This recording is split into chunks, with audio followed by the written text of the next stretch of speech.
meeting of the Maine Township Board for purposes of determining our agency funding. And the first thing I'd like to do is stand for the Pledge of Allegiance.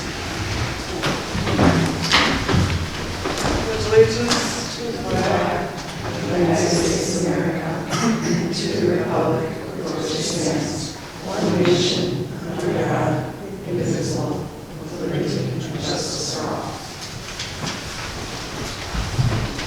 Roll call, please. Supervisor Lennon? Here. Trustee Jones? Here. Trustee Horvath? Here. Trustee Hunter? Here. Trustee Malik is not here. Department Head Directors Petninsky? Here. Sabini? Here. And Latin? Here.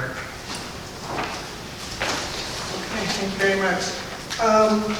We actually do take any requests for public participation first. If you are here representing a particular agency, you will have your own time to speak. But is there anyone here that is not here for an agency and wants to make any comments?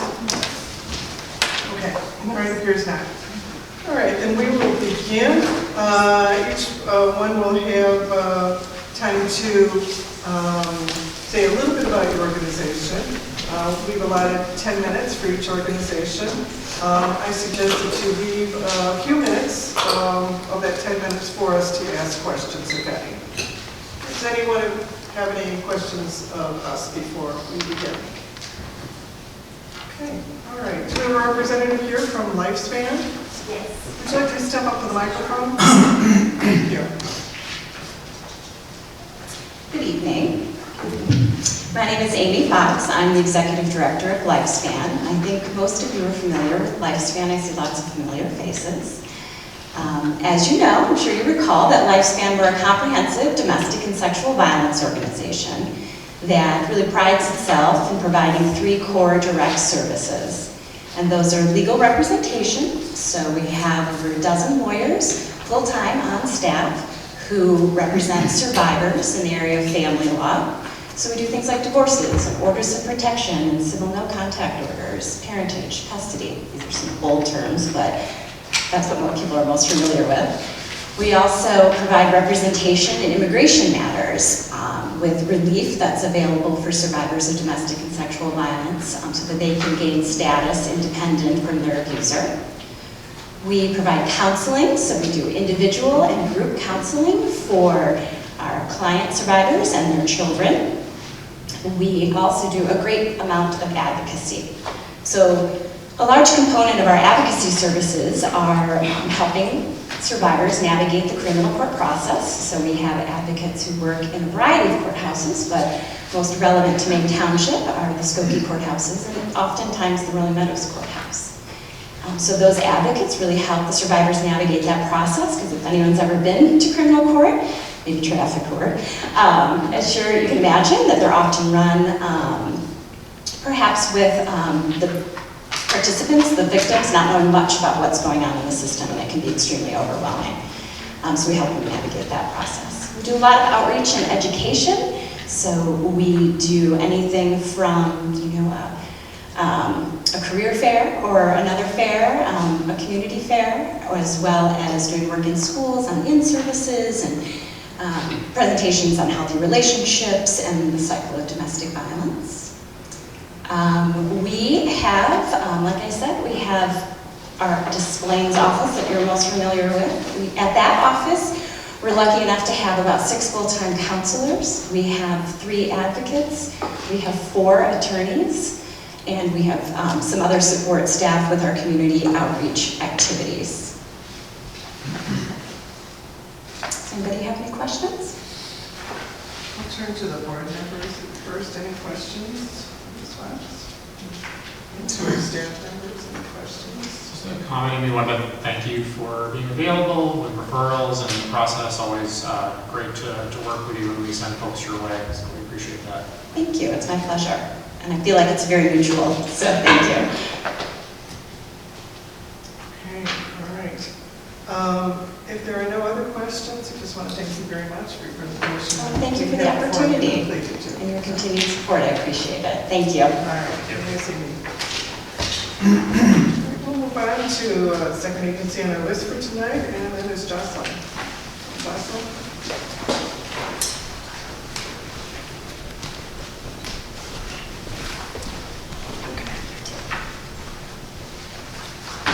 Good evening. My name is Susan Resco, and I'm the CEO and president of Jocelyn, and joining me is our Chief Clinical Officer, Michael Scholl. Jocelyn greatly values our partnership with Maine Township. We have a significant number of our clients who reside in Maine Township, and actually more clients, Jocelyn clients reside in Maine Township than in our very own New Trier. So Jocelyn is a certified community mental health center. We provide outpatient services. We are certified by the state of Illinois, Department of Human Services, and Department of Mental Health. And we are accredited by CARF, which is an international agency devoted to improving the quality of outpatient centers. We provide a wide variety of services, which Mike will get into from a clinical perspective, but I can tell you one of the things that has changed significantly this year is funding from the state of Illinois for our living room program, which is located in Northfield. It's on 4 bus lines. A living room is a non-clinical program, and it is a respite place and also a place to end isolation for people in need. They can come in anytime from 7 a.m. to midnight, 365 days a year. So that has greatly expanded those hours. And the goal is to really provide crisis intervention if needed and some socialization.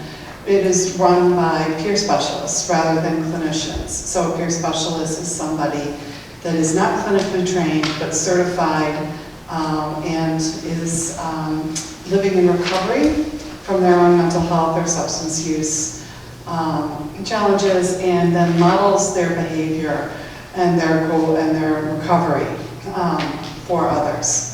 The other community program that we have is Mental Health First Aid, which is an international program.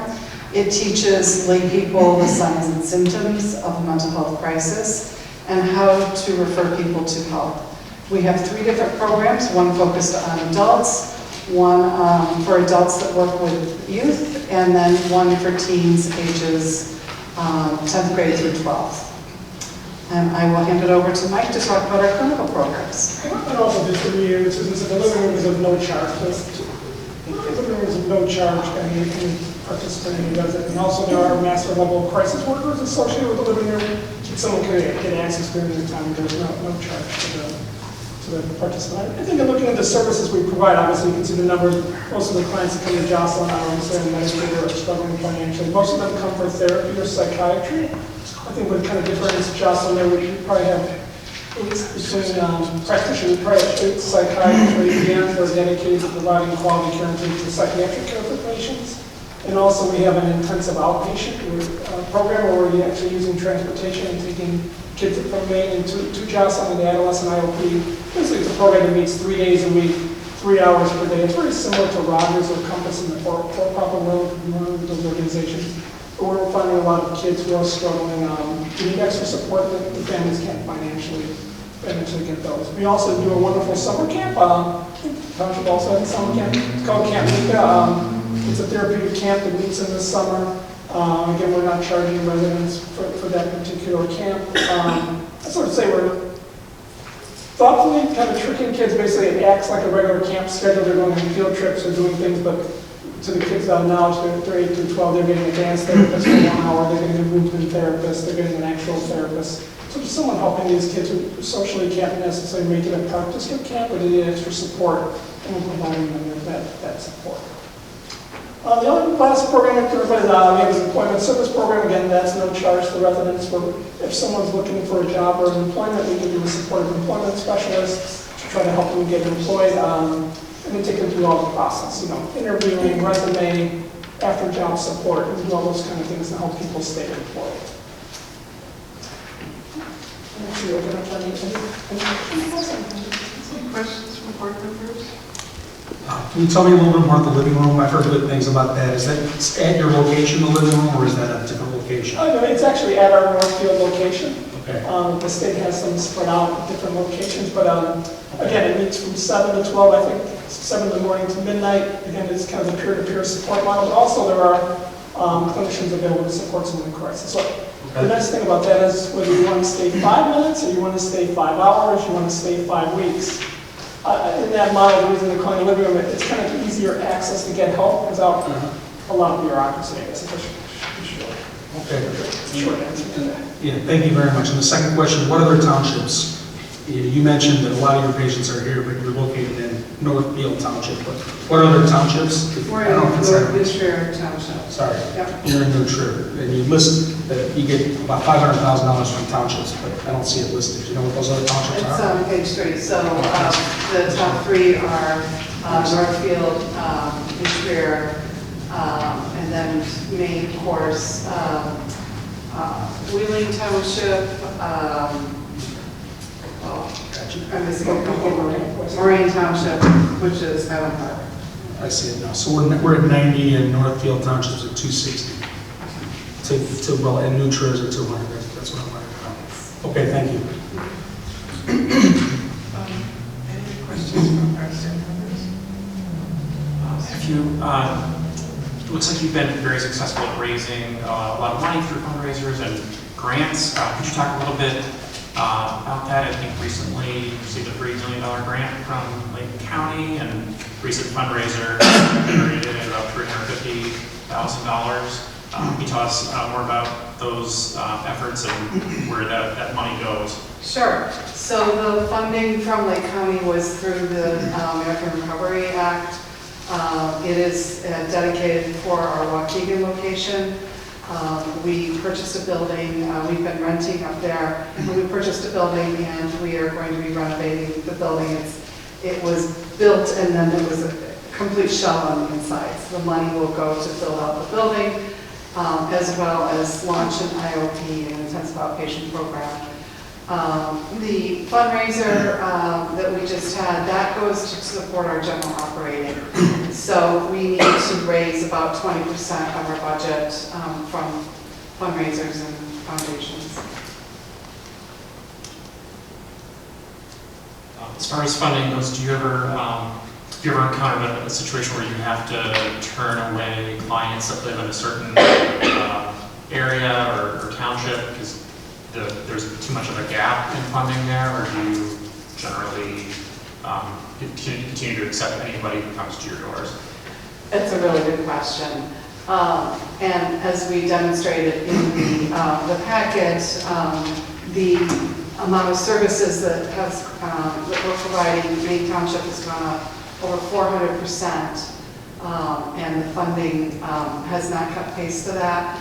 So at some point, you can't squeeze water from a stone. There's going to be some sort of reckoning that we're going to have to do. So we're very hopeful that we can receive our requested amount so that we can continue to keep our doors open for all of the people that come to us, and especially providing that very expensive psychiatric services.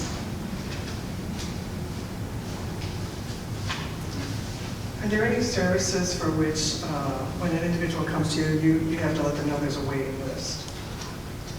That's a good question, Clifford. So depending on what they're asking for, the time of access, if someone is flexible with their time, in general, we can get them seen, assessed, and get a support person to talk to them. Let's say for psychiatry, there's probably 10 patients for every one practitioner that comes into the door for Jocelyn. So there's a time to actually wait to see a psychiatrist or prescriber in terms of making sure the person's available to other services. But generally, in our other services, we can definitely help and support someone as long as their timing is flexible. If someone's particular, I want to be seen Saturday at 2 o'clock by a specific person with a specific license, that's a little bit harder. But we have over 100 clinicians, also there's flexibility in times, and we have 30 interns trying to help folks out. If someone's flexible, we can see them. But for more specific services, it does take a time to get them started. And sometimes I think our way to do that, we'll probably see a prescriber, it'd probably be about a month or two after you started in terms of that. We try to work with their current care coordinator, their current PCP, or someone that kind of tie it over to that. Any other questions? American Recovery Act, is that federal Yes. COVID related? Yes. Okay. And how much One is it? time. Okay, one time only, Mhm. COVID related, okay. Yes. Thank you. All right, thank you very much. Thank you. Thank you. Next agency we'll hear from is the Harbor.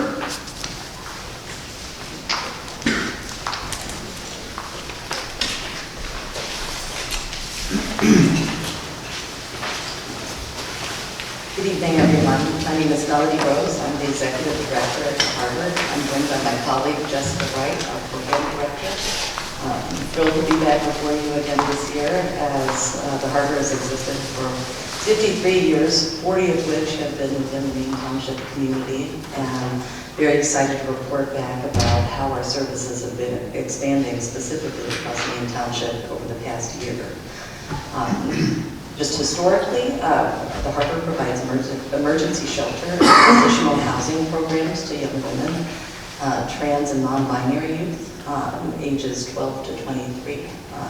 And we have our flagship program, our emergency shelter in Des Plaines, our offices situated in Park Ridge, and a transitional program also situated in Des Plaines.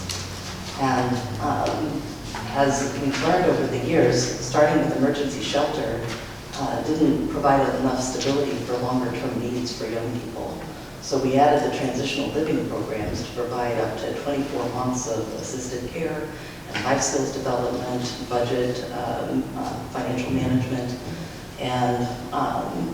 and we've also learned that one of the biggest barriers that young people experience in being able to access housing services is knowing that we exist. So we really built out a lot and invested in our community outreach, similar to what you heard described earlier with Lifespan, being at community events, going to the schools and directly talking with young people because they're the best ambassadors. And really trying to make sure that we create as many access points across the community as possible. I'll let Jessica tell you a little bit more about what has gone on and what's going on. So, like Melody was saying, we continue to grow our numbers, and a lot of that is because of our outreach. We've changed how that looks. We've been able to go back into schools and things that had been closed previously, and things like our event, like the night, which I remember talking to you guys about the same time last year, which was our first ever in Park Ridge, where we literally light the night in green to show awareness for youth homelessness and youth who have run away. It was our first year last year, and we were nationally recognized with the organization that hosted it, so it was really exciting. And we're hoping to double that this year. So we're doing that again on the 17th of November at 5:30. And we've switched that to Hodges Park to give us a little bit more space and hopefully have more people to show up. So happy to answer any other questions you guys may have about that. Board members, any questions? I just had one. Please go ahead, Jim. Do you know who Nora Jude is? Yes, Nora Jude. We met with her very recently. Yes, she's been generous. She's my aunt. She passed away. She left her entire asset to the Harbor. Yes. So she was a single lady, never had any kids, and my mom's sister.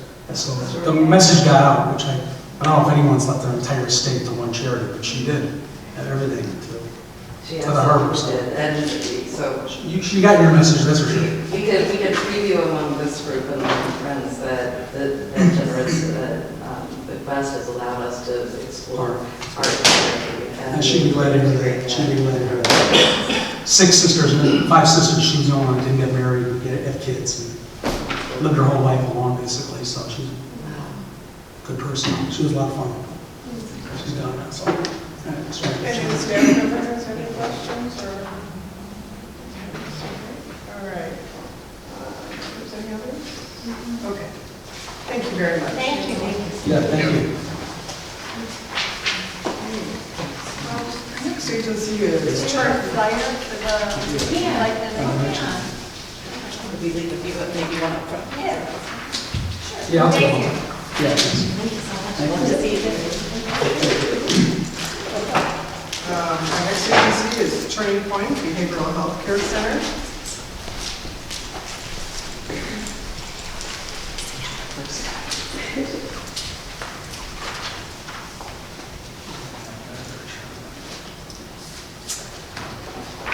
Good evening, everyone.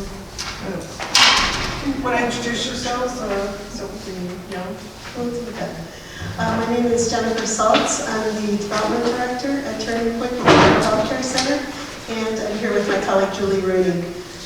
I'll just start out on behalf of the entire team at Turning Point. We would just very, very much like to thank you all so much for Maine Township's long-time support and for your important work in the community, and for inviting us here to share an update on our work. Our mission at Turning Point is to provide expert, affordable, and compassionate mental health care, solid support when it's needed most. We're located in Skokie for over 50 years now, and serving clients from throughout the Chicago metro area with no catchment area restrictions. Turning Point now serves approximately 1,400 clients a year, beginning as young as age 6. And just over 100 of those clients are residents of Maine Township at this point. Approximately 15% of our clients are children and adolescents, and 90% of our clients are low income. Many of our clients very much consider Turning Point their second home. They experience a wide range of diagnoses that bring them to us, including schizophrenia, depression, bipolar disorder, anxiety, and many, many others. The statement that's displayed in our lobby outlines the pledge that Turning Point makes to every client that we serve, that we will guide them through difficult decisions, help to ensure their rights, treat them with dignity, respect their wishes, collaborate and listen to them, and be there for them with solid support. This is the philosophy that very much guides our clinical team and that has made Turning Point a trusted resource for over 50 years. Turning Point's received both local and national awards and the highest accreditation rating from CARF, the Commission on Accreditation of Rehabilitation Facilities. So for all of our work, the support of our funders is obviously enormously important. Insurance and fees cover only about 50% of our expenses, and the support that we very gratefully receive from Maine Township helps us to bridge that gap. We're so grateful for your support and your consideration of our request this year, and I'll turn it over to my colleague Julie to speak a little more specifically about our services. Hi, I'm Julie Rooney. I'm the Director of Groups Programming and Clinical Support Services at Turning Point. Thanks, Jen. As Jen stated, Turning Point offers a variety of programs to meet the unique needs of our clients. They can receive services from one program or receive multiple services from multiple programs at Turning Point. All of our clients start with our open access program, which is our intake. They will be assessed within 24 hours of their phone call to us and potentially then assigned to the provider that they meet with for their intake, depending on whether or not that provider is able to take more clients onto their caseload at that time and what the client's unique needs are. Referrals to case management and groups program are also made during the intake process in order to streamline that and make that process as efficient and quick as possible for clients. Our outpatient therapy program is available to children as young as 6 years old on up through the lifespan.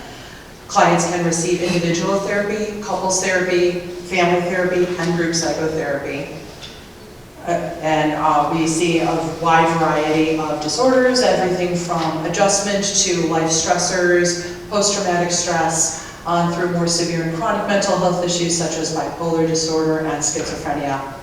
Clients can also receive, if they need, case management services. We currently have 2 full-time case managers and a part-time case manager, in addition to the case management coordinator, to serve those needs in helping clients to access benefits such as Medicaid, SNAP benefits or food stamps, Medicare. They will also be potentially linked to dental services, psychiatric services in the community, primary care physicians, and vision services.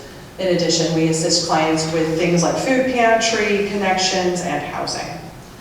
We also have a number of scattered site apartments. We currently have slots for 20 adults in our transitional living program.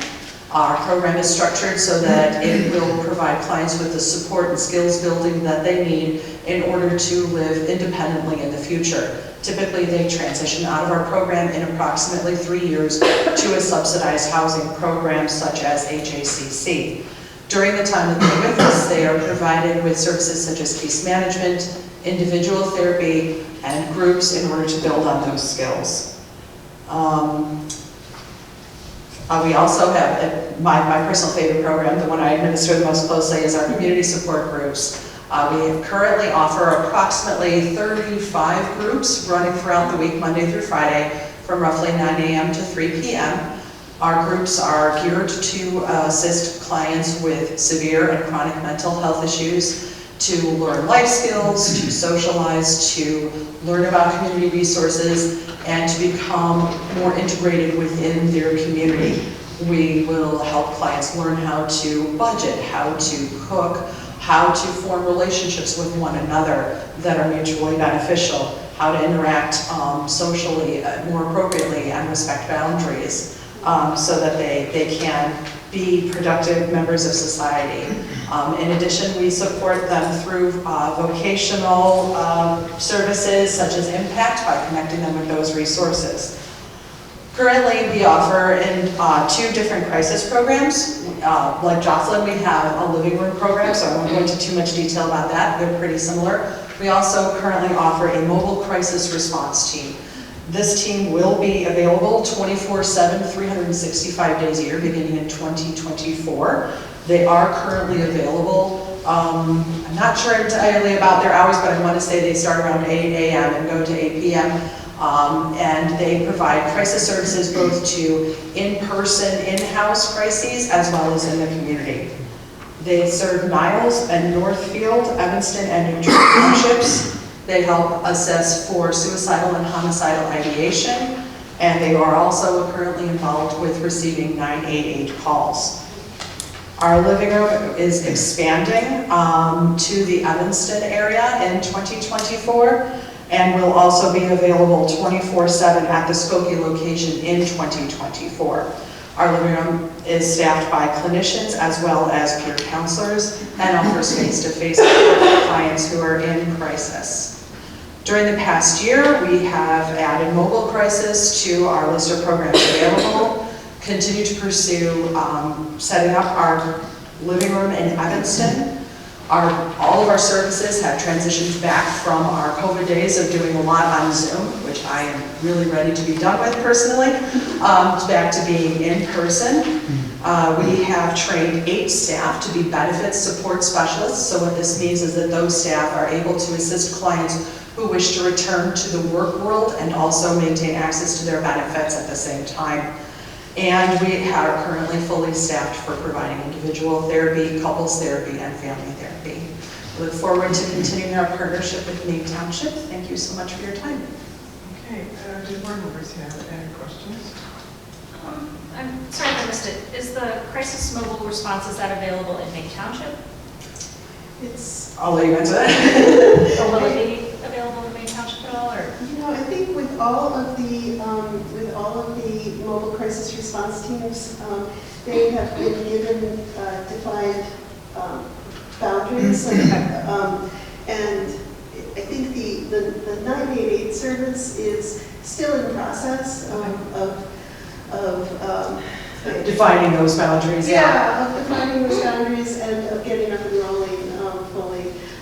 But our team, let's see, I wrote this down. Our team can be dispatched to Evanston, Skokie, Morton Grove, Glenview, Wilmette, Goff, Kenilworth, Okay. Okay. Any questions from department heads?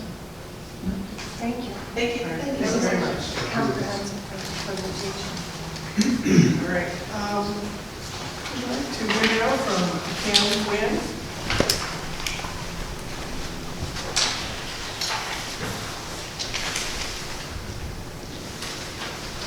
Hello, my name is Chi-Hei Kim. I'm the Executive Director of Canwin. We're located right in Maine Township on Northwest Highway. Our mission is to eradicate gender-based violence through culturally and linguistically specific services, outreach, and education to Asian American communities and beyond. We were founded in 1990 by a group of immigrant women who realized survivors in our communities were not getting the services because of those very barriers. And many mainstream organizations were not prepared to provide services to them.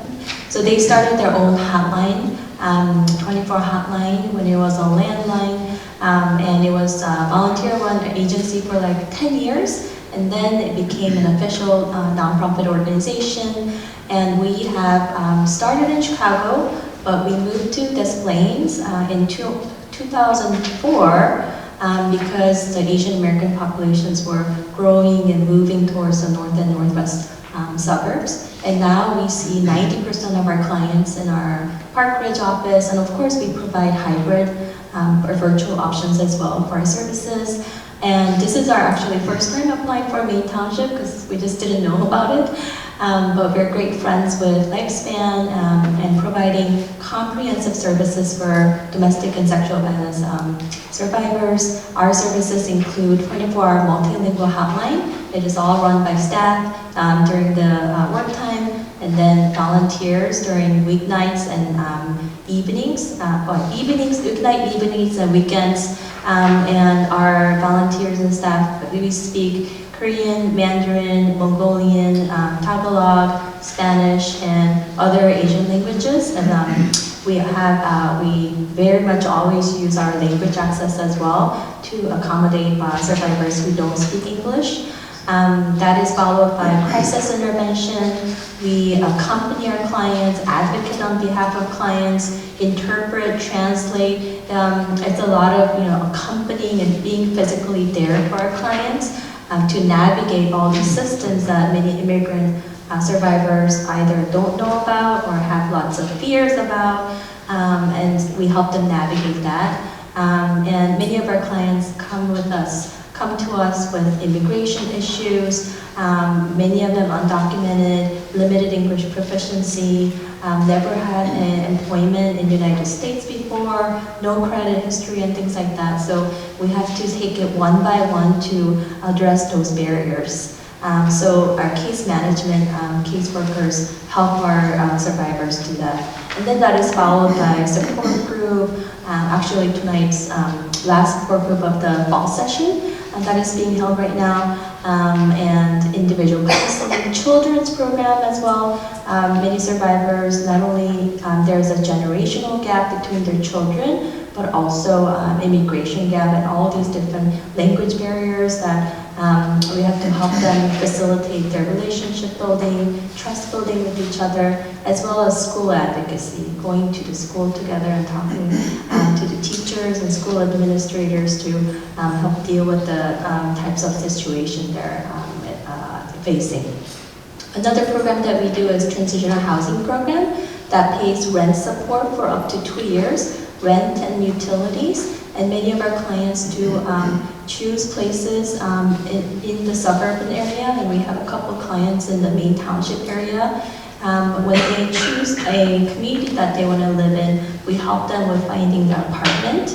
And sometimes we have to call like 60 to 70 landlords because of all those barriers. And we assist them and help them negotiate, get into the lease and all of that, and then start furnishing the house as well. And that program is one of the most effective in allowing survivors to really truly end the cycle of violence in their lives. But of course we have very active community engagement program where we hold it in many different Asian languages. And right now we're really focusing on the Mandarin Chinese and Mongolian, and especially Mongolian because that population is really increasing in this area, as well as Glenview, Northfield Township area. So we do things like peer education where individuals can learn about these topics and then conduct peer education to their friends and family members so that little by little people are becoming more aware of these issues and allowing them to identify that in their lives and then how to get the support that they need. So we do this in a very holistic, comprehensive manner, all to advance our mission. And in a year, we serve about 500 to 600 hotline callers as well as individual clients. And then we reach around 6,000 community members through direct education, and then more through like ethnic media outreach and social media outreach in different languages. So yes, I think that's about it. Thank you, thank you. Board members, any questions? How long, the business has been in existence since 1990, is that right? Yes. And the physical address it's confidential, is that because it's a residence? Well, it's semi-confidential, so we allow people, when we do education, we do let them know, but we have a PO box just to make sure that, confidentiality for our survivors. Okay, so your patients are seen at a physical location, or do you guys send it? The people you assist, how do they find you? They go to the location?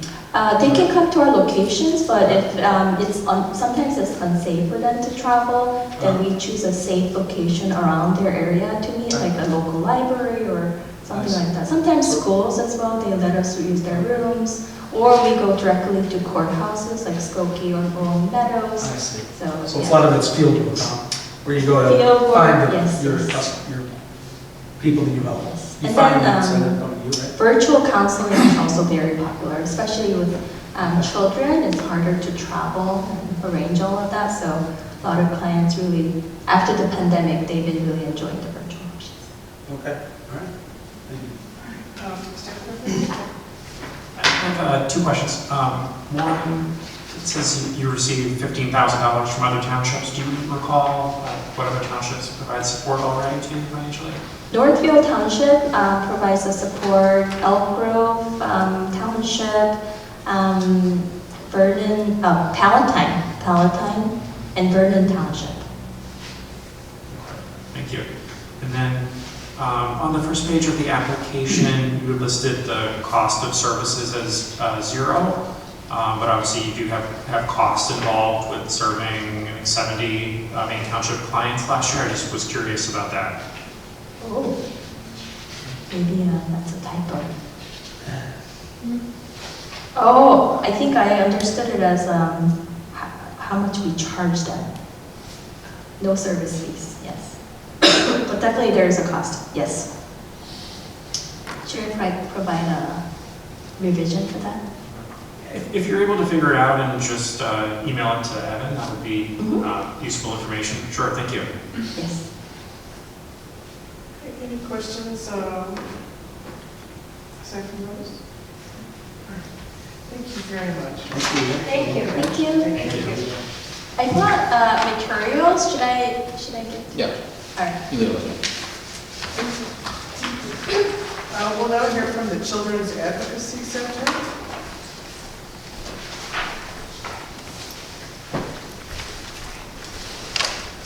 Good evening.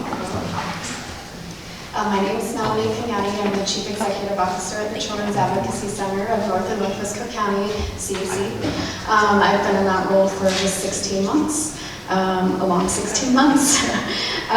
So thank you so much for the opportunity to briefly present to you all this evening, and thank you for our long-standing relationship, as Maine Township has been a supporter for quite a few years. So just a brief overview of services. The CAC provides a comprehensive and coordinated response to reports of suspected child sexual abuse, physical abuse, and other crimes against children. We offer specialized services that include child forensic interviews for children 3 to 17 years old, victim and court advocacy services, and specialized trauma therapy for those children and their non-offending family members. We currently serve 38 communities in North and Northwest Cook County, which we work with those local law enforcement agencies. They're our main referral source. And that includes all the communities within Maine Township, unfortunately, that's impacted by violence. All of our services are free and are offered in English and Spanish, so over half of our staff are bilingual English-Spanish. We have 3 locations. Our main location is in Hoffman Estates. Our other main satellite office is in Skokie, which a lot of our Maine Township residents would go there for their services. And we have a new office centrally located for therapy in Arlington Heights. It was previously in Streamwood. So we just moved there in February of last year. So some program and service updates. Our core program is the Forensic and Services team. We expanded our hours beyond 5 p.m. to allow for non-emergent forensic interviews later in the day to better accommodate our clients and our law enforcement partners. That has been extremely beneficial to everyone. We've intentionally cross-trained our staff to increase the number of team members qualified to conduct forensic interviews, including adding an advocate who's cross-trained to do bilingual forensic interviews, as that is in high demand. We continue to see an increase in cases outside of sexual abuse. CACs historically only saw sexual abuse. That is broadening, and unfortunately we're seeing more domestic violence cases and community violence, including gun violence, that impact our youth. Specific to mental health, we've have revised our case criteria to better identify children that need our specialized trauma services, and then work with community partners for more general mental health and refer out. We've also revised our screening and assessment and increased treatment plan and progress reviews, and created a utilization review process, all to help target the population that needs our services and to decrease waitlist. And then for some organizational updates, this is really kind of agency internal processes and modernizing and professionalizing everything as I came in, but really improving our accounting processes. Since we're a small agency, we don't have in-house accounting. That's something that I felt was missing, so we're working with the charity CFO. So we now have a fractional CFO and a senior accountant that I work really close with. That's been just phenomenal and very helpful. We have an active financial committee now with our board. Very excited that we hired a grant coordinator for our development team to focus specifically on foundations and corporate giving. The development team recently launched a monthly giving program called Dream Again, so you can check that out on our website. And intentional efforts to diversify our board of directors to better reflect our community and our clients. So we're actively recruiting in that area. So I'm happy to answer any questions you may have about the CAC. Do any board members, any questions? Go ahead. I just had one. Sure. What kind of work did you do before this? I'm interested in what brought you to this new advocacy center as a career. Well, so I'm actually have always been at child advocacy centers. I started as a forensic interviewer. I've done victim advocacy for 16 years. I'm a licensed clinical professional counselor, so I've also done the therapy. Okay. I've been at the CAC for going on 7 years. I worked under Mark Carr, the previous executive director, as the director of program director of forensic and advocacy services. So due to the role, but not due to new to the agency or the work that we do. Okay, but new to your new tasks. So Yes, sir. Like a promotion for you, it sounds like. Yes. It's always good. Yeah. All right. Yeah. Congratulations. Thank you. Any staff? Question. You mentioned in the application that you had noteworthy cash flow issues recently. Could you explain the main reason for that? Sure. Yeah, last year was a big challenge. Various reasons. I think, there wasn't an active financial committee. There wasn't a lot of oversight. I think coming out of the pandemic, there was kind of a Band-Aid. There was a lot of emergency funding, and then when that went away, the budget wasn't covered. Government payouts are slow, so we receive a lot of money from the state and through VOCA, which is a federal grant. At one point last year, they were a quarter behind in paying us to reimburse us for expenses. So all of those things collectively were impacting us, so we did have to look at everything big picture and cut some resources, and so our budget for FY24 is looking to be positive. For the first time in 3 years, we won't be in a deficit, so working hard on that. Yes. Okay, any other questions? Thank you so much. Thank you. You're welcome. Okay, let's see. Orchard Village?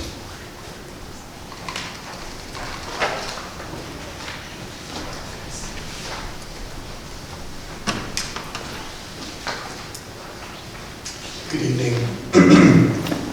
I'm Joseph Black. I'm the Vice President of Development at Orchard Village. And I want to thank you first for your support over the last 4 years. Your gifts have allowed us to enhance our services for Maine Township residents who live in our community integrated homes and participate in one of our many programs. Orchard Village empowers people with developmental disabilities to work, live, and enjoy their lives within their chosen communities. We annually provide housing, job services, day programs, health supports, recreational therapy, and a private high school for 300 children and adults. With the opening of our new behavioral health clinic, which we just opened recently, we have also added to our services behavioral health therapy. And behavioral health therapy for our clients is very difficult to secure because our clients, imagine doing therapy, behavioral health therapy for someone who's nonverbal. And that's what we're dealing with. And a lot of agencies don't have the capacity to do that. So we're really pleased with that new opening for us. I'm here tonight, though, to ask for your support of our recreational therapy program. What's recreational therapy, you might ask? Well, it's not all fun and games. It's actually a treatment service designed to improve a person's level of functionality, ability, and independence using recreational therapy to improve outcomes. What does that all mean? Well, people without intellectual disabilities learn how to recreate throughout their lives. You may have participated in Little League or soccer when you were a child. You may have gone to the mall and enjoyed shopping with your friends. Or you went to learn how to ride a bike or throw a frisbee. These life experiences people gain are recreational skills. Orchard Village clients did not have the ability to have some of those same experiences. Family dynamics, financial capabilities, physical disabilities, and behavioral dispositions may have been barriers that the clients and their families could not overcome on their own. So we must teach our clients how to have recreational experiences, how to do the activities, how to plan them, how to behave in each different recreational environment. For example, shouting at a football game is great, not so great in a restaurant. So recreational therapy improves the quality of life for Orchard Village residents and program participants by reducing their isolation and helping them to participate in relevant and meaningful activities within their communities. It is extremely individualized. Each participant is assessed by the recreational therapist, and they identify each client's interests, their needs, and physical abilities, and then they develop a detailed annual plan that is reviewed and documented for individual progress. The therapy takes place in a wide variety of settings. It's in our homes, it's in our day programs, local park districts, and in adaptive sports programs like Special Olympics, where Orchard Village is proud to say that we participate in the basketball program and adaptive bocce ball.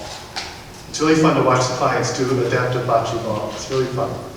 Besides improving the overall quality of life for Orchard Village participants, recreational therapy has a great number of other benefits. It reduces healthcare costs by lessening the effects on physical disabilities and behavioral disabilities. It provides cost-effective treatment through small and large groups. It helps clients identify and learn to use community resources like local libraries, community parks, theaters, and recreational facilities. It also addresses the whole person and enhances independent functioning and socially and mentally. And it builds skills that carry through to employment, home, and everyday life in each client's chosen community environment to work. Finally, it provides diverse and enjoyable activities that are cost-effective and have long-term outcomes. Recreational therapy for me can best be summed up in the experience I recently witnessed. A 50-year-old adult learning to ride a bike for the very first time. And it was amazing to see her circle our recreational facility on her three-wheel bike. And she was very scared at first, but then she became more brave and empowered. And it was just really wonderful to see her grow in confidence and ability. But what was even more exciting was seeing her on a bike path in the park with her friends, on her own, riding along and wearing this huge smile on her face. It was just, that smile was just pure joy. And that's what recreational therapy does. And it's one of those things that a lot of people take for granted because we learn it all growing up through our lives. But when you don't have those opportunities throughout your life, you just don't think about it and you don't get those things. So, any questions about recreational therapy?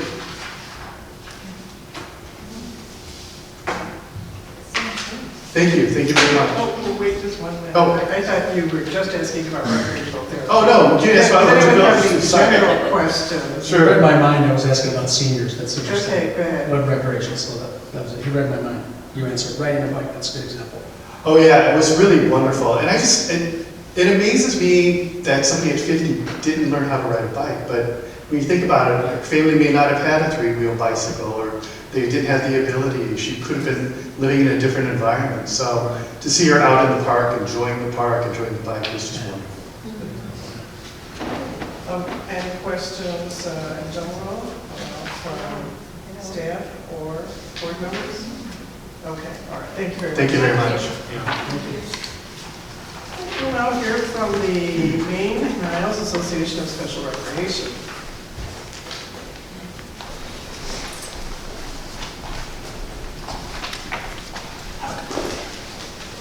Hello, good evening, thank you for having us. I'm Tricia Brightwood, the Executive Director at the Maine Niles Association of Special Recreation, the NASR, and I'd like to thank Orchard Village for that wonderful explanation of recreation therapy, because that's what we do.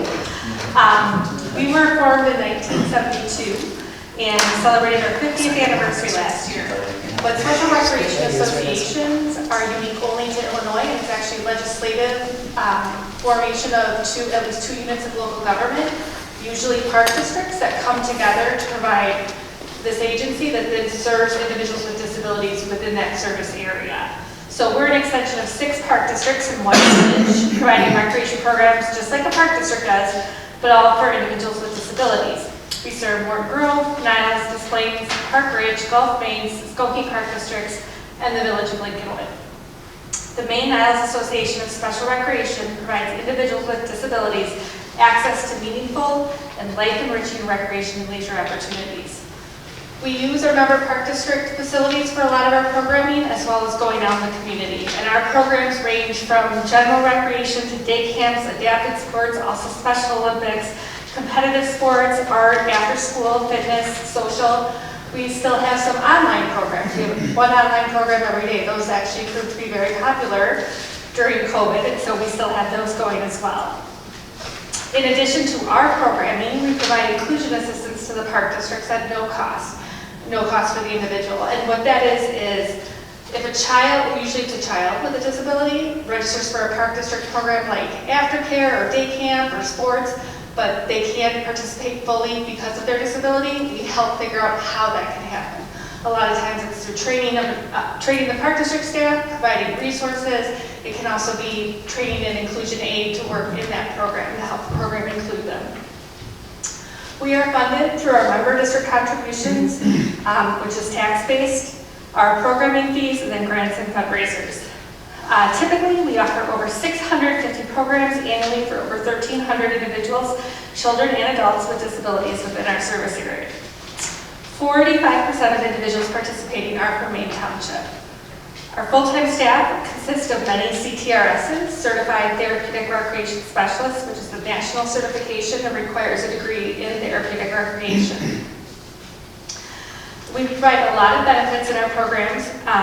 We're providing individuals with disabilities opportunities and access to beneficial programming they may not otherwise be able to have, or that are more difficult for them to enjoy because of barriers. Manassas programs are specifically planned with domain-related goals, including cognitive, physical, psychological, and social. Through our community therapeutic recreation programs, our participants are able to feel included and establish friendships, fight loneliness and depression, improve communication and social skills, participate as part of their community and create a sense of belonging, work on gross or fine motor skills and learn new skills, work on individual goals and lifelong learning, improve self-confidence, and participation also provides independence away from families or caregivers. And in addition to the services we're directly providing, the families can benefit from time of respite and enjoy that time away while they know their children or adult children are involved in a meaningful activity while safe. Specifically in Maine Township, in 2023 we have 81 different programs running, and these programs include our sensory room, the Displays Leisure Center, which is a one-on-one program, Splish and Splash and Bocce Blend. We have adapted bocce as well, and we have individuals compete at national competitions. Tea Time Golf Action Club, which is a Kiwanis-sponsored club for individuals with disabilities, and it's sponsored by the Park Ridge of Kiwanis.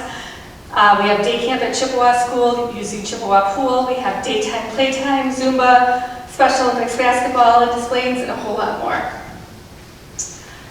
Although we're similar to park districts in the services we provide, we are providing more structured programming, especially compared to programming for adults or older adults. So our programs often require very close staff to participant ratio, often 1-to-1 or 1-to-2. So for instance, a park district fitness program might have 1 instructor and 15 participants. We might have 1 instructor and 7 assistants for those 15 participants. Transportation is listed as one of the #1 barriers for individuals with disabilities to access recreation, and we provide that access because we have 7 accessible vehicles in our fleet that help get our participants to and from programs. But our budget has the potential of being significantly impacted due to the increased cost of these in the last few years. Just over a couple years, it's gone from $85,000 to $135,000 for a 14-passenger accessible vehicle. So with transportation and staffing costs, our programs rarely cover the actual cost of the fees, rarely cover the actual cost of the programs. And I'm here today asking for funds to help cover our scholarship program. We keep our fees comparable or even lower than park district programs, but there's a great need for scholarships. Families that have an individual with a severe disability often are restricted in the amount they can work due to the amount of care their family needs. They often have additional therapy and medical bills that significantly affects any little discretionary income that they might have. We do not want finances to be a barrier to individuals being able to participate in and benefit from Manassas programs. Partial scholarships are typically awarded to those who request it and are at the 150 to 250% of the poverty line, and can provide backup documentation, and we do look at each one on a case-by-case basis. As program fees rise, which they need to continue to do with inflation and minimum wage increase, scholarships increase as well. And it continues to increase as we're back to full programming since pre-COVID. We're seeing those scholarships increase again. In 2023 so far, we're up to 50 participants in 242 programs in Maine Township. And the scholarships that we give to Maine Township residents make up about 43% of our total scholarships that we do distribute. Typically, we'll give around $35,000, and last year, from October to October of this year, we awarded 30,280 in scholarships, and that was 785 scholarships to 142 people. So our biggest request when we do look for grants is for scholarship and transportation, and I mentioned that large increase in the vehicle's cost. Receiving a grant for scholarships from the Maine Township would be immensely helpful in being able to continue to provide financial assistance to participants while offsetting some of the other extreme cost increases. And I've spoken about the need for our programs, the benefit of our programs, but I'd like to leave you with a couple of quotes from some families. First is, I want to let you know how amazing Manassas has been for Kayla this summer. I don't think Emily could have done anything better to accommodate her. The programming she planned is perfect and completely understood Kayla's needs and kept her engaged the entire time, which promoted excellent behavior. Because Kayla couldn't go swimming, Emily prepared special activities for her and kept Kayla happy and enthusiastic about coming to camp every day. Next one, my son is thriving in camp this year. Your inclusion aids have everything to do with his success. And finally, from one of our new golfers at Des Plaines Golf Center, he really does love going to your lessons and is a lot less enthusiastic about hitting the range or putting green with me. I'm so glad and appreciative that you offered the opportunity for this kind of special recreation. We're very grateful for your consideration in awarding money to Manassar to support the scholarships awarded to individuals participating in our programs. Any questions from board members? No. Okay. Or other staff? I just have a question. Most of your funding comes from the park districts themselves. Yes, correct. They also hire some employees that work for your organizations? Is that all? No, we hire our park districts. We might have liaisons at the park district that we work with for like inclusion settings, but we hire aides to work in the inclusion setting. We hire the assisting staff for our programs. Okay, so where it says member district inclusion contributions. So we hire them, train them, place them, and then we bill back for them to the park district, but it doesn't cost the individual any money. So it's kind of like a dually supervised by us in the park district. Any questions other than what we asked already? Did you want to? Yeah, you've been around since 1972, even though we've only known about you since like 2019, I guess. Is that right? I think we were around a little bit before then. I started in 19. You guys been around a long time before you, yeah, okay, everyone else, that's okay. Okay. Because it said new agency as of 2022. Okay. You're kind of new to us, but not new to the world. Okay. Thank you very much. Thank you. Thank you. Right. Avenues to independence.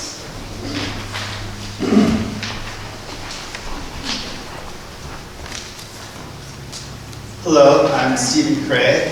Sorry. Okay. I'm Stephen Cray. I'm the president and CEO of Avenues to Independence. I'm new to this role. I assumed this role in September 1st of this year, but I'm not new to Avenues. I've been with Avenues for 13 years, and I worked in our residential department, supervising group homes and managing the managers of those group homes. So that really allowed me a unique perspective into seeing how funds from groups like Maine Township benefit the people who are participants in Avenues programs. We're funded by the state of Illinois, and they fund about 80% of the services that we provide. The community helps to bridge that gap from 80% to the full, happy, integrated life that we want our residents to enjoy in the community.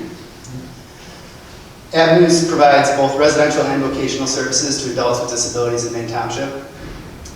Residential refers to our group homes. We have 5 group homes in Park Ridge and 2 in Des Plaines. These are home to 50 adults with developmental disabilities. We also provide vocational services. That refers to our job placement program, which helps our adults with developmental disabilities get jobs in the community and then provides ongoing support to help them maintain those jobs. You'll see that referred to as community employment in our application as well. We also have a workshop in Wheeling where many of our Maine Township residents go and do activities or paid work opportunities during the day, during the week. We have about 40 individuals in Maine Township in our employment program. In our home-based services, where we have case management go and help families find staff to care for their loved ones with disabilities still living in their homes, we have about 58. And we have a total of 145 that attend our day program in Wheeling. Many of those are from Maine Township as well. In the upcoming year, we have a few exciting initiatives that the funding from groups like Maine Township will help us accomplish. We have 74 people on our waiting list for group homes like Avenues provides. There are 15,000 people in Illinois on waiting lists for group homes like Avenues provides. There's a huge need for residential services. We plan to add 5 bedrooms in our existing homes in the upcoming year, and the grant from Maine Township would help to fund that as well. We get 5 people off our waiting list, And this also has a really positive impact on Avenue's revenue from the state of Illinois. We get additional funding that would allow us to buy homes in the future and provide more homes for people with developmental disabilities in our communities. We also plan to expand our community employment initiatives. We would hire another job coach that would help our adults with developmental disabilities go out, apply for jobs, give them assistance with their interviews, help them train on the job, and eventually work with them until they can phase out and no longer need their support, and be employed at a local business in our community and represent Avenues and the developmentally disabled population very well. We also plan to develop an activities program that will allow us to provide more personalized and inexpensive activity opportunities for those that live in our program, and we market this to other groups in the area as well. So I really appreciate the opportunity to speak on behalf of Avenues tonight, and I appreciate the continued support we've received from Maine Township over the years. I'll introduce Stacy Craig, our Director of Development, and she'll say a few words as well. Hi, good evening. Thank you so much for having us. I'm Stacy Craig. I've been at Avenues now for 16 years, and as Stephen mentioned, I'm the Director of Development, and we are so grateful for Maine Township's past 38 years of support to Avenues. I think when we were here last year, we're kicking off our 70th year, and now we're rounding it out, and we've really highlighted being a local charity and being part of the community this year. A perfect example of this is our holiday appeal this year was of the Pickwick Theater, and it's painted by our Avenues residents, so this is what everybody's going to receive in their mailboxes this year. And this was painted by one of our Avenues residents, Jeff, and he's a perfect example of all the different services we provide. He came to us from a much more restrictive and residential environment and has thrived in our residential homes. He's part of our community employment program, and he just embodies about getting out in the community. He was able to highlight this artwork recently at our Spotlight on Avenues event in September in the city, and was so proud of all the people bidding on his artwork at that. And Avenues residents, we're just so proud of them to be able to live in accessible homes where they can take public transportation to work, to stores and entertainment, and especially the Pickwick Theater to see movies when they want. And some of the fundraising we've done across the last year has been at our golf outing in FY23, September 22, we raised money for much needed vans as our fleet, as many mentioned, we're aging, and that also helps our clients get out into the community. We have raised money also for the Center for Independence that was mentioned to continue to maintain the level of programming we believe our clients deserve and being able to have the multiple activities and whatnot. So thank you, and let us know if you have any questions for us. Questions from the board? Yeah, so you do charge for services, but you don't have a sliding fee scale. So do you ever have any issues with people not being able to afford the services? Yes. Handle that one? Yes, so we have, most of our services are completely free. We have a small group of people that lost state funding about 15 years ago. So we do work with them, and we try to set a very affordable rate where we could cover their rent, and also some minimal staff supports. These are pretty high functioning individuals, part of the reason they lost their state funding. And we have some that can't pay at all, so we provide for them through fundraising. Gotcha. Okay, thank you. Any student questions? Do you provide transportation for some of the adults to get them from one facility to the other, like to a work area or a recreational? Yes, from our residential homes, we transport about 35 people every weekday from Park Ridge and Displays to our Center for Independence in Wheeling. So there and back every day.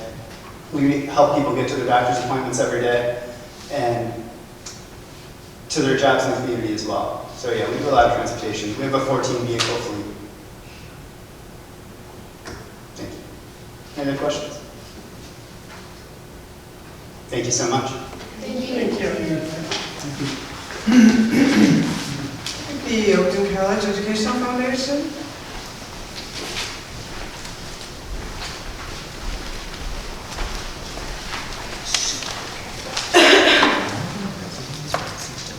Hello, my name is Jessie Moon. I am the Associate Executive Director of the Open Educational Foundation.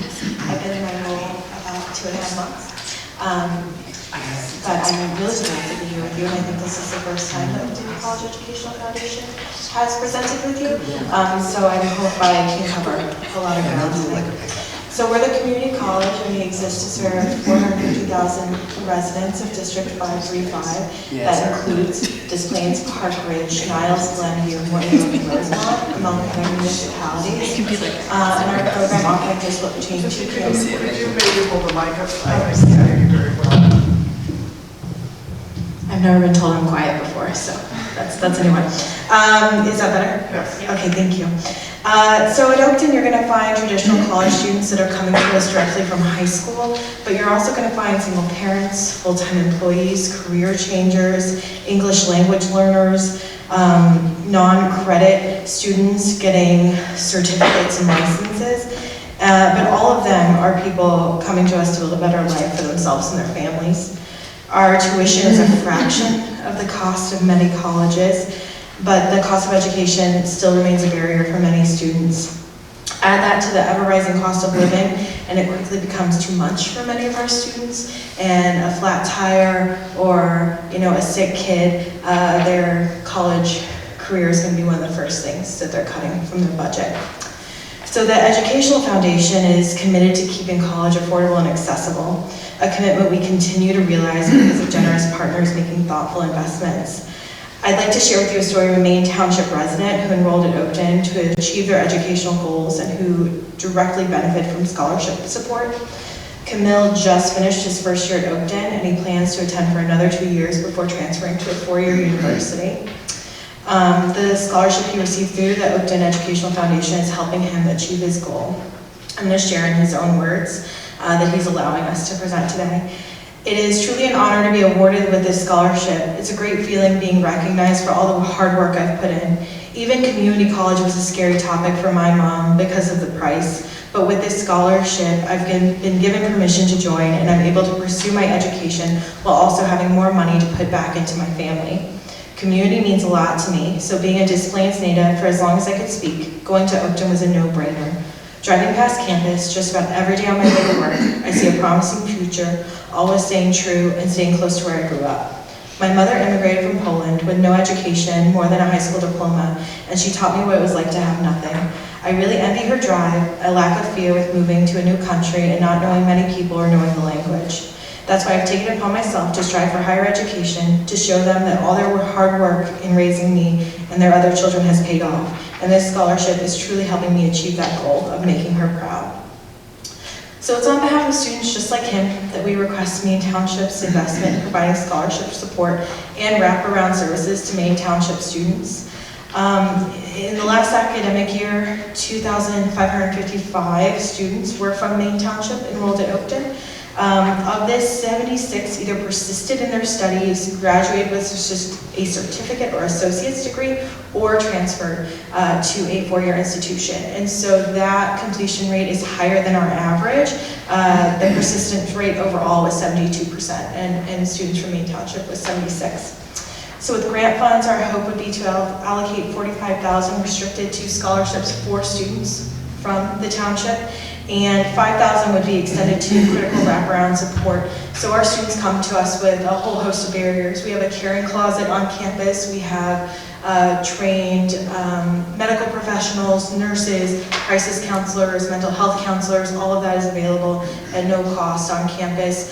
And we also have the Student Success Fund, and that fund allows students to apply if they have a flat tire, they have a bill that's way past due, they need to pay a month of child care, all sorts of barriers. That fund exists with no strings attached to go and take care of that, and we pay the service provider directly. And so I just sent a check off to a child care agency so that a student could keep her kid enrolled in that program. So your support, it really opens doors that remain closed otherwise, and it eases the financial burden of education, and it really is something that has a multi-generational impact, college education. Any questions for me? Yeah, I think you're a new agency here, and I just want to get some more background. Your form states that your budget is over 2 million, but then on the back page it says your budget was 1.7 in terms of. Yeah, I saw that. I think that the budget was entered for the expense line, I believe, rather than that full balance. A part of that revenue, we have a lot of restricted funding, and so restricted. Oh, I'm sorry. So, for example, like Northfield Township gives a pretty substantial grant every year to scholarships, but that's only for Northfield residents, and a lot of our donor-funded scholarships have restrictions ranging from really broad to be a non-traditional student with a GPA of at least a 2.0 to being somewhat narrow with a preference for an Eagle Scout is a real example, right? And so it really runs the gamut, so those dollars raised aren't as available and open as you might think.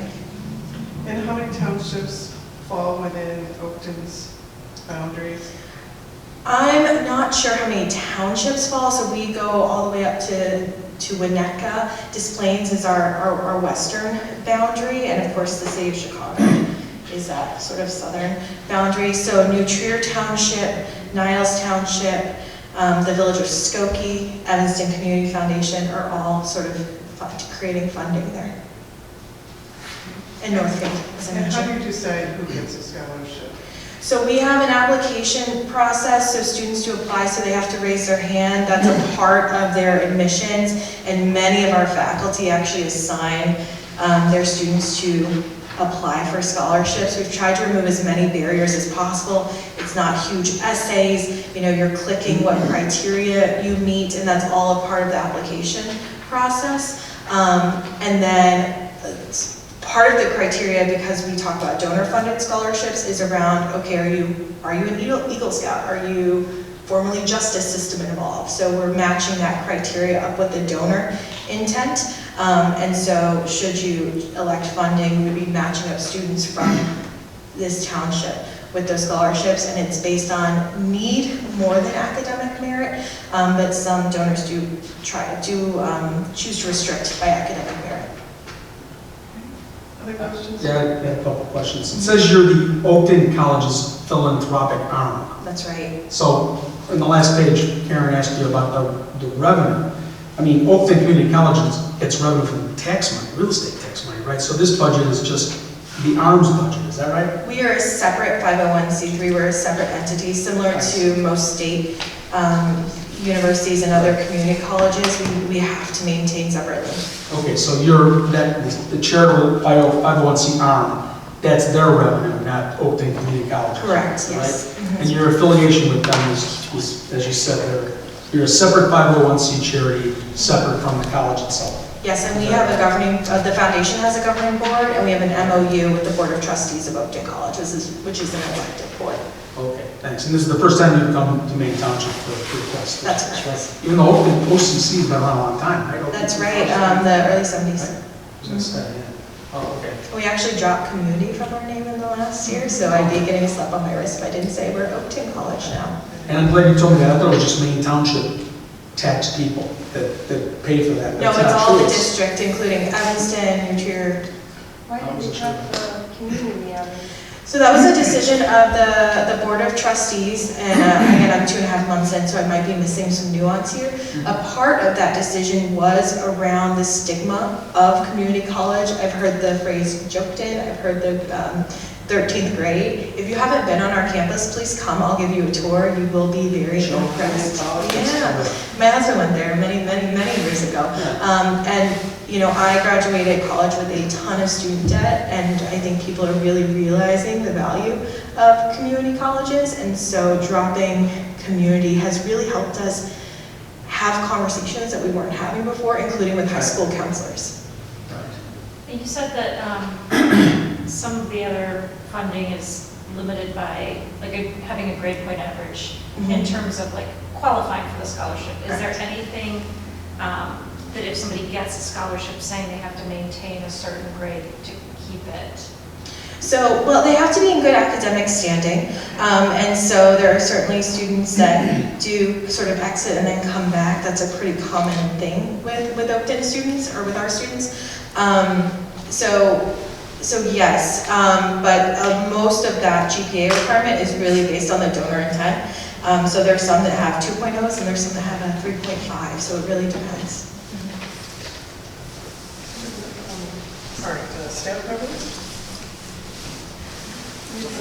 Thank you for your time. Thank you. Very good. All right, the Northwest Center Against Sexual Assault. What's that? Can you actually, if you don't mind, You need a minute or? take off my jacket so that Well, that was good timing, wasn't it? All right. Thank you so much. Are you ready? Yes. So I'm Rebecca Placencia of the Northwest Center Against Sexual Assault. We have been receiving funding from Maine Township for many years and are very grateful for you allowing us to continue to provide this service to your residents. So we serve survivors of sexual violence, providing free trauma-informed counseling, medical and legal advocacy. We have a 24-hour hotline. We're responding in person to the hospitals immediately after someone is sexually assaulted. Our hotline is very busy right now, unfortunately. Last year we had 395 call-outs to 11 local area hospitals, Lutheran General being a big one, and we have a lot of other hospitals that actually transfer their pediatric patients to Lutheran General, because we also do over 30% of our client base is children.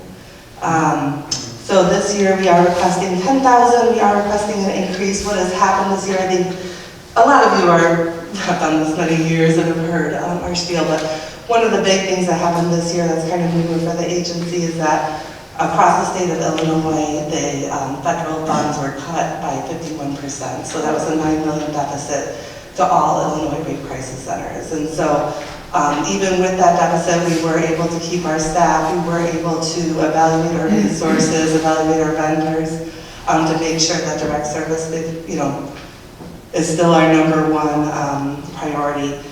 So what we did to mitigate some of that is we did have to close our Evanston satellite office, and then we did merge our hotlines. We had 2 hotlines, one for Cook County and one for McHenry, and we merged them into one to kind of help with resources and staff burnout. Any questions from the board members? Or from our staff? Where was the big, sorry. Were you finished? Yeah, I am. Oh, I'm sorry. Sorry. You weren't? I apologize. No, I was. That's What fine. was the big cut again? It was 9 million, 51% of all state funding.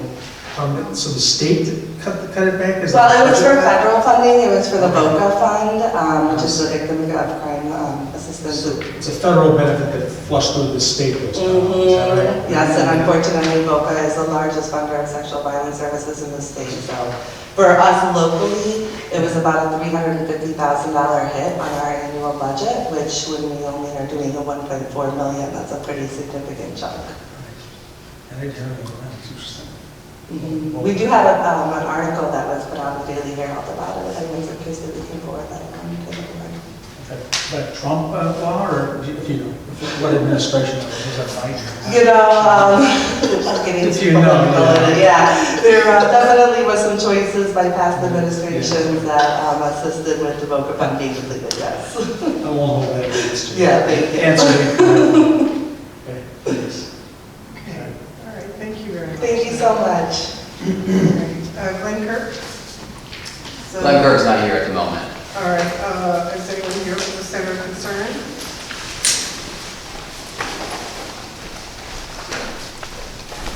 Good evening. Good evening. I'm just getting over a bout of bronchitis, so I start coughing. It's not contagious. Okay. I'm just kidding. Yeah. Let's see. Hi, Craig Eklund with the Center of Concern. I'm sorry, Greg, what's your last name? Eklund, E-K-L-U-N-D. Okay, thanks. So, the Center of Concern, as you may know, is celebrating a 45th year, our 45th anniversary. And on 45 years, we've been serving the residents of Maine Township. Founded in Park Ridge, as most of you know, we've grown now to serve all of Maine Township, which includes housing services, senior services, and community services. I'm try to put the cough.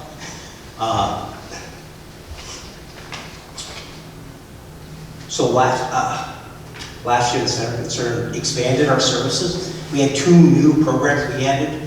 One was the low-income taxpayer clinic, which helps low-income taxpayers in Maine Township resolve disputes with the IRS.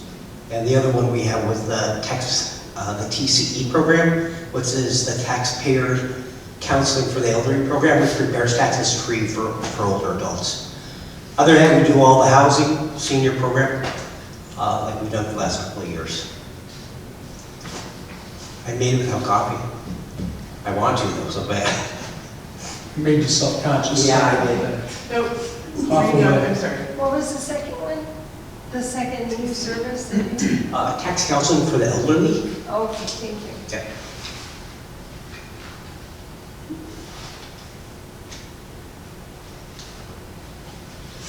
Now, did you lose your executive director recently? Yes. John McLaughlin? Yeah, John So- left. Okay, Yeah. all right. Where are you in terms of? So the board is in the process of they've hired a hiring firm to look for a new executive director.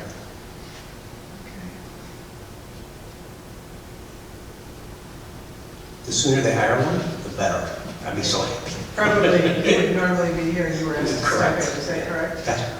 Did he retire? Kind of, yeah. I think I know there he, was an article in the paper. yeah. He spent 12 years at the center. We're going to miss him. Yeah. Any questions from the board? I have a question. In 2022, you asked for 55, but then in 2023, you went down, which I thought was interesting, down 50, and now we're back up to 55. Do you know why that? Yes. What happened then? So that was when there was some discussion about the center continuing the fish program. So Yes. we had the fish program once, and then there's discussion with Maine Township, and so that was the extra 5,000 it has. So we took it out after we. Oh, okay. Yeah, it doesn't happen very often, so thanks for No. that. Yeah, and then fish came here. Yeah, Yeah, I see. Okay. and Evan's been great. Evan and Maine Township staff. He's the best. Yes, he's all right. That's not He's not even listening. No. Yeah, of course. Okay, is there any other questions for Center of Concern? Good job. I've just did a good job. Heard a lot of compliments about Center of Concern. That's good job. Thank you. Maybe next time we have a new executive director, he'll speak without his voice issue. I have a cough drop if you want one. I do, I have one too. Okay. I wasn't sure whether I should take it or use this thing. I don't know how people survive COPD. Thank you very much for your time. Thank you. Okay, thank you. All right, do we have someone here from Northwest Compass? Oh, yes, that's me. All right. I came for a year and I forgot. Thank you very much for having me.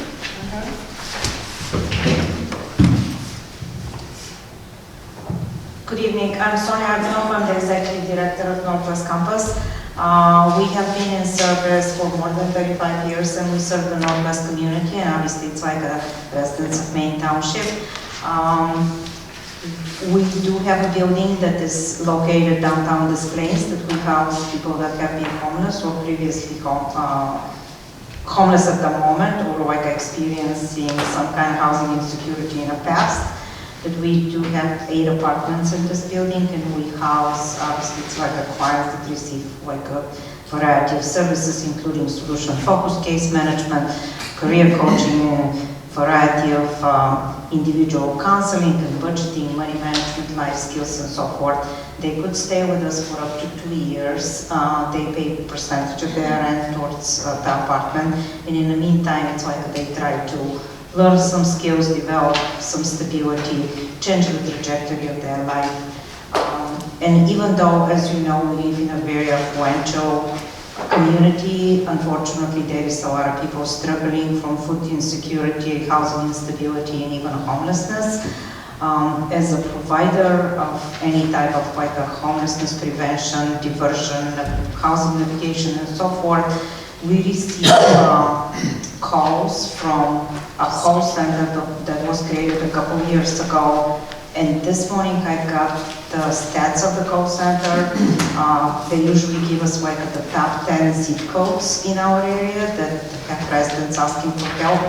And this Plains is number 2 of the top 10. We do have a lot of clients from this Plains that are seeking some type of housing counseling, assistance, homeless navigation, diversion prevention, and so forth.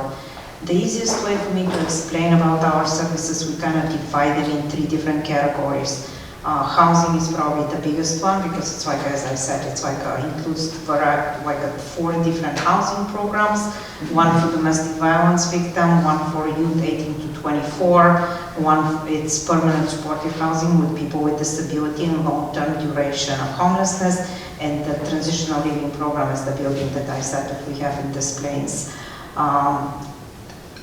Regarding housing, obviously it's like finding someone that is really struggling with housing insecurity. It could be somebody that is street homeless, even on the street, to someone that is in a foreclosure. It's kind of continuum of different type of problems and barriers that people experience. And we try to help them regain stability and hope in general. But then it's like a housing, obviously it's like it's a basic need. And we do provide not only like the housing, but also stabilization services. We have a connection to benefits, like a food pantry, variety of different referrals and sources and so forth. And the empowerment services are more about like helping them manage their money better, like learning like life skills and like getting better career, education opportunity and so forth. The funding that we are requesting, it's like for 2 of our programs. HYPE is our like helping youth on a path to empowerment program that is serving youth 18 to 24. And the other portion of the funding that we would like to request is so-called helping hands. As you know, a lot of the funding sources are very restricted, and sometimes it's like meeting the need of the client is kind of between those gaps that are not covered by anything. With the funding for Helping Hands, we would like to serve residents of Maine Township with a very limited assistance of $150 per person, but sometimes it's a major help for someone to overcome some barrier and how that kind of regain stability. And the other portion of the request is for our HYPE program, as I said, 18 to 24. At this point in our building, whenever we submitted the application, we had 4 youth family 18 to 24. 2 of them graduated from the program, and today actually it's like we moved 1 single male that was involved with the criminal justice to the program, and a couple that is in high school. Both of them are in still high school. They're kind of scheduled to graduate in December this year. We have a single mom with 2 children, and we have a couple with 2 children that are in this age category, 18 to 24. And even though they are considered adults, they didn't have like a robust support system, neither like a skills to really go into the adult life. That they need a lot of encouragement and case management and intensive interventions, and it's like any type of services that we can provide. For example, the 2 clients that we moved to the programs today are coming with nothing but the clothes on their backs, and it's like we have to. Unfortunately, it's like through some fake help we can get some like dressers and tables, and it's like dishes and so forth. But we have to purchase mattresses for them and bed sheets and towels, and it's like sometimes they don't have a home, or it's like they don't. One of the guys was driving without car insurance, and we thankfully we are able to help him get a car insurance instead of getting tickets and so forth. And it's some of the things seems like not very significant, but really basic help that they can get from us change the trajectory of their life.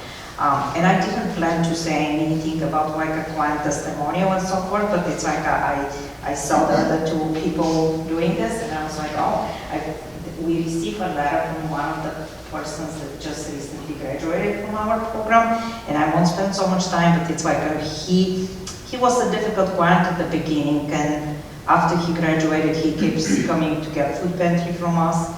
And 2 weeks ago, he brought 4 pages thank you letter to us, and I was shocked. I didn't expect this at all. It was kind of strange and unexpected, but I was glad that it's like he was able to say those things to us and be vulnerable. He just said, I don't think there's enough room on those sheets of paper to express my deep gratitude for all of your help.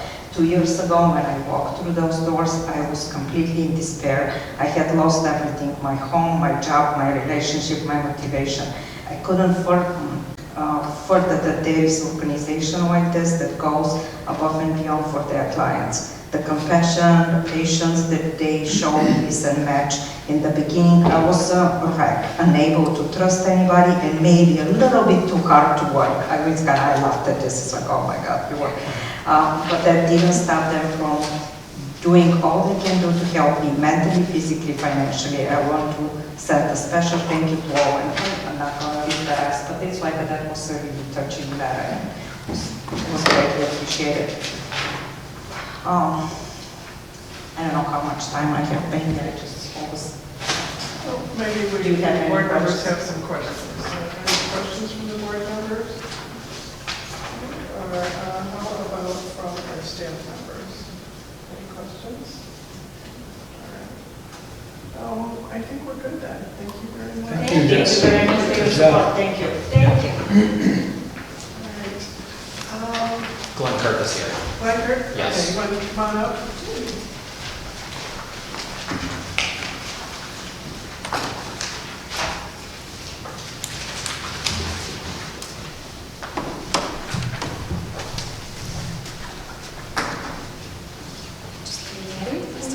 Yes, go right ahead. Okay, good. I know it's getting late in the night, so I just wanted to thank everyone for being here.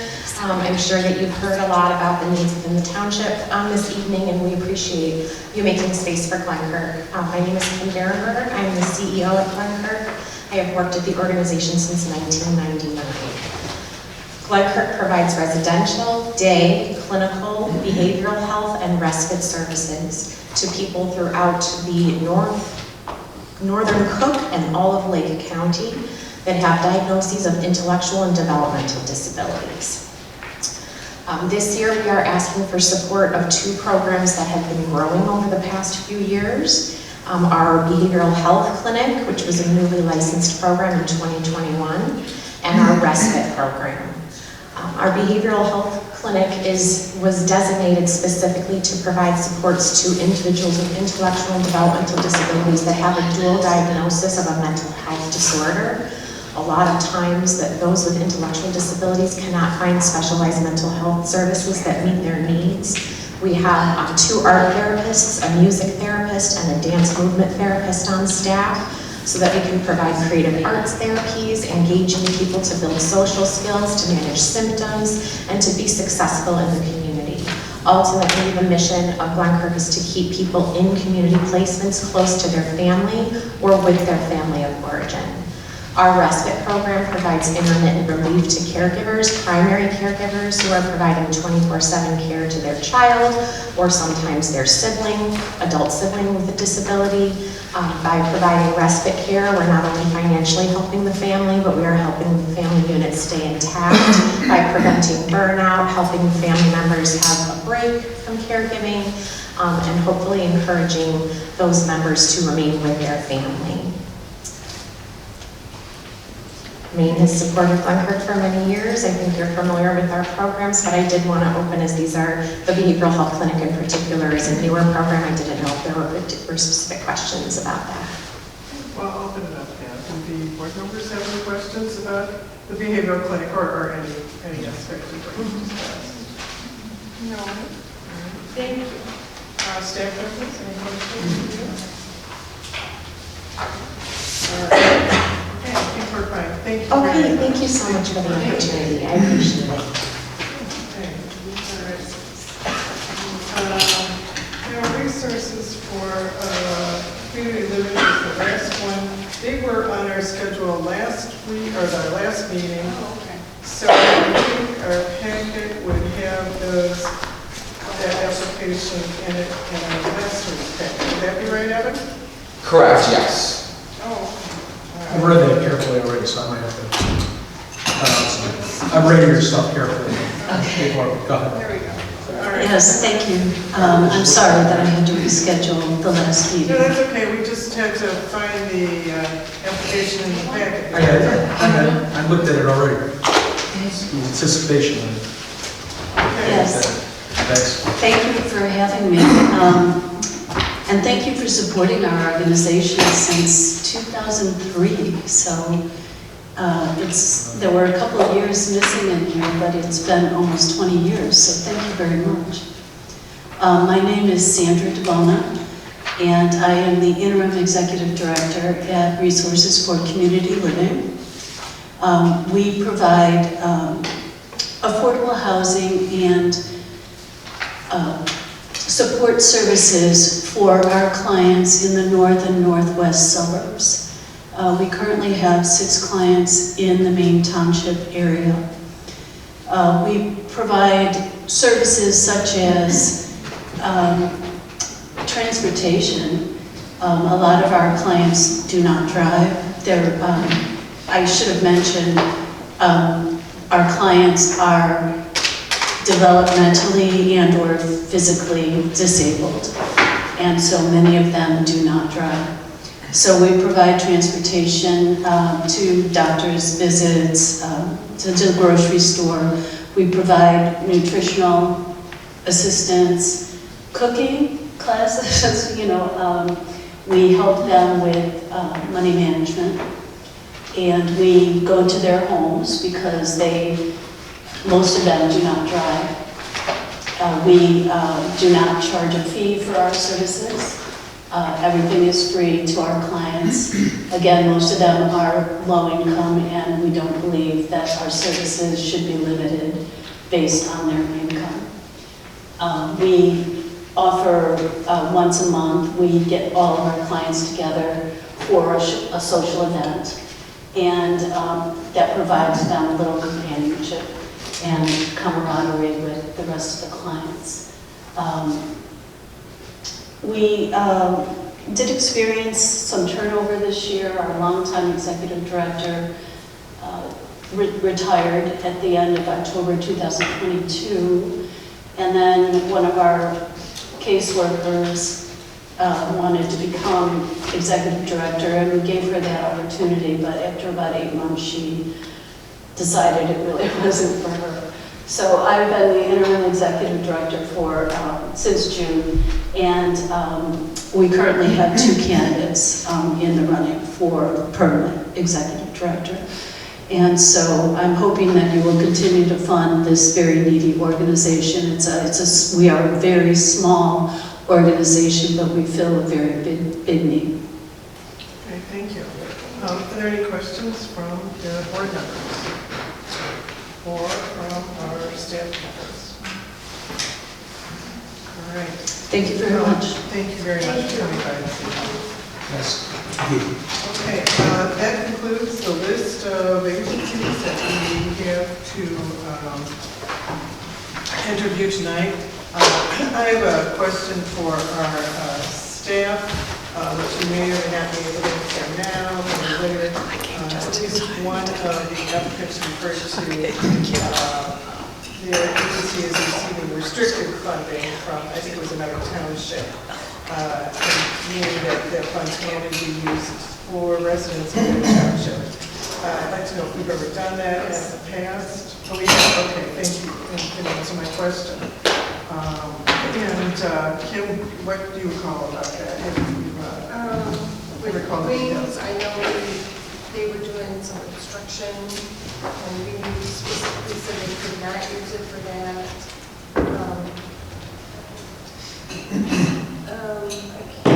We have done it several times, actually. And that it had to be for certain specific programs. Like older adult services, for example, it's just a home delivered meal program. And Northwest Companies, it's restricted to a couple specific programs, not just everything. So there's a few, not many, but we have done that. Okay. All right. Oh, sorry, I didn't mean to cut you off, Rich, if you were gonna. Yeah, we have done that. Okay, thank you. All right. Okay, does anyone else have anything else to discuss regarding the agency funding? Then I'd like a refresher as to what our plan from this point. I have to leave shortly, so. I have to leave very shortly, so. Okay. I don't want to rush him, so. Just All right. You want to just refresh our memory as to what the next thing is that happens?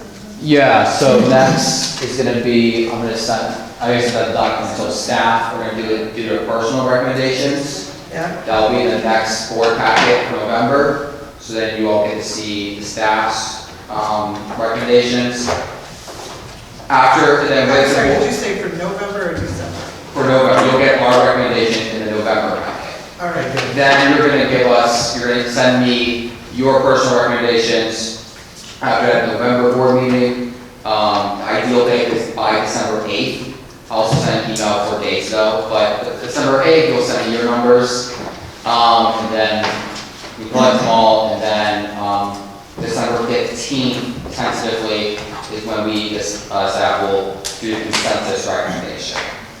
Okay. And then we'll send it out to that December. And then the final decision we'll make at the December meeting. Correct. So we really don't need anything on the agenda for November, because you're just going to hand us the pieces of paper, right? It's just for you to visually look at, you just know our numbers, and I will formally give you a recommendation by December 8th. Okay. Thank you very much. Have a motion to adjourn?